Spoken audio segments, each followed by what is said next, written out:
பகவான் சரணம் பகவதி சரணம் சரணம் சரணம் ஐயா. வணக்கம். பகவான் சரணம் யூடியூப் சேனலுக்கு உங்களை அன்போடு வரவேற்கிறேன். சனீஸ்வரன்கிறவர் இந்த சோதிடத்தில் கூறப்படும் நவகிரகங்கள்ல ஒருத்தர். இவரோட தந்தை சூரிய தேவன், தாய் தாயா தேவி. இவரோட வாகனம் காகம். இவரோட கால் சிறிது ஊனம்னு சொல்லப்படுது. அதனாலதான் இவர் மெதுவாக நடந்து வராருன்னு சொல்றாங்க.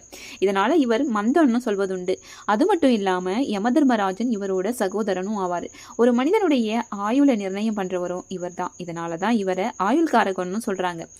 தர்மம், காமம், மோட்சம் இந்த 4க்குமே இவர் தான் காரகன். இப்படிப்பட்ட சனி ஒருத்தவங்களோட ஜாதகத்துல ஆட்சியாகவோ இல்லை உச்சமாகவோ இருந்துட்டாங்க அப்படின்னா அவங்க வாழ்க்கையில எல்லா சௌபாக்கியங்களையும் உயர்ந்த வாழ்க்கையும் அமைஞ்சவங்களா இருப்பாங்க.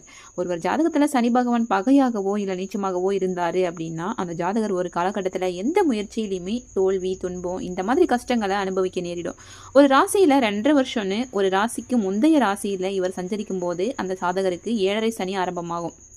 ஐயப்ப பக்தர்கள், விநாயகர் வழிபாடு, அனுமன் வழிபாடு, சிவபக்தி இதெல்லாம் இவர் பிடியிலிருந்து நம்மளை காப்பாற்றக்கூடிய ஒரு முக்கிய வழிபாடுகளாகும். தர்மம் தவறாம நேர்மையுடனும் ஒழுக்கத்துடனும் நியாய உணர்வுடனும் வாழ்பவங்களை சனீஸ்வர பகவான் அனுகிரகத்தோடு காப்பாற்றுவார்னு சொல்றாங்க. இந்த வழியிலிருந்து தவறுறவங்களை தண்டிக்காம விடமாட்டாருன்னு இதனாலதான் இவரை நீதிமான்னு சொல்றாங்க. நவ கிரகங்கள்ல நீதிமானாக விளங்கக்கூடியவர் சனி பகவான். இவர் செய்யற செயலுக்கு ஏற்ப பிரதிபலன்களை திருப்பி கொடுக்கக்கூடியவர். நன்மைகளாகட்டும் தீமைகளாகட்டும் என்ன அனைத்தையுமே தரம் பிரிச்சு சனி பகவான் இரட்டிப்பாக திருப்பி கொடுக்கிறவர். அதனாலதான் சனி பகவானை கண்டா எல்லாருக்குமே பயம். அந்த வகையில 30 ஆண்டுகளுக்கு பிறகு தனது சொந்தமான ராசிக்கான கும்பராசியில சனி பகவான் பயணம் செஞ்சு வந்திருக்காரு. இந்த ஆண்டு முழுவதுமே இதே ராசிகள் பயணம் செய்வாரு அப்படின்னா வரும் 2025ஆம் ஆண்டு தனது இடத்தை மாற்றுறாரு. சனி பகவான் கும்பராசியில வக்கர நிலைகள் பயணம் செய்து வந்தாரு.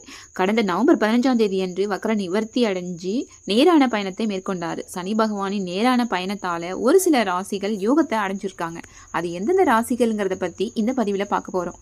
முதலாவது நபர் மேச ராசிக்காரங்க. சனி பகவான் உங்க ராசியில 11வது வீட்டுல நேரடி பயணத்தை மேற்கொள்றாரு. உங்களுக்கு வேலை செய்யற இடத்துல பதவி உயர்வு மற்றும் சம்பள உயர்வு கிடைக்கிறதுக்கான சான்சஸ் அதிகமா இருக்கு. உயர் அலுவலர்கள் உங்களுக்கு சாதகமா செயல்படுவாங்க. சக ஊழியர்களால் உங்களுக்கு முன்னேற்றம் கிடைக்கும். தன்னம்பிக்கை மற்றும் தைரியம் அதிகரிக்கக்கூடிய நேரம். 2வது ராசி கன்னி ராசி. உங்கள் ராசியில 6வது வீட்டுல சனி பகவான் நேரடியான பயணத்தை மேற்கொள்றாரு. இதனால உங்களுக்கு தொழில நல்ல முன்னேற்றம் கிடைக்கக்கூடும். பணம் கொட்டுன்னு கொட்ட போகுது.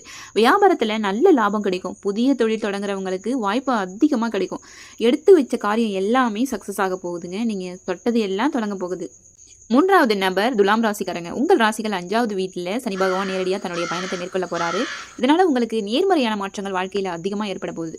இந்த காலகட்டத்தில் உங்களுடைய அறிவாற்றல் மிகவும் சிறப்பாக செயல்பட போகுது. அது மட்டும் இல்லாமல் நீங்கள் ஒரு மிகப்பெரிய ஜீனியஸாக மாற போறீங்க. புதிய முதலீடுகள் நல்ல லாபத்தை பெற்றுத்தரும். கடினமாக உழைக்கிறவங்களுக்கு நல்ல லாபம் இருக்கு. இந்த பதிவுகள் எல்லாமே உங்களுக்கு பயனுள்ளதாக இருந்திருக்கும்னு நம்புகிறேன்.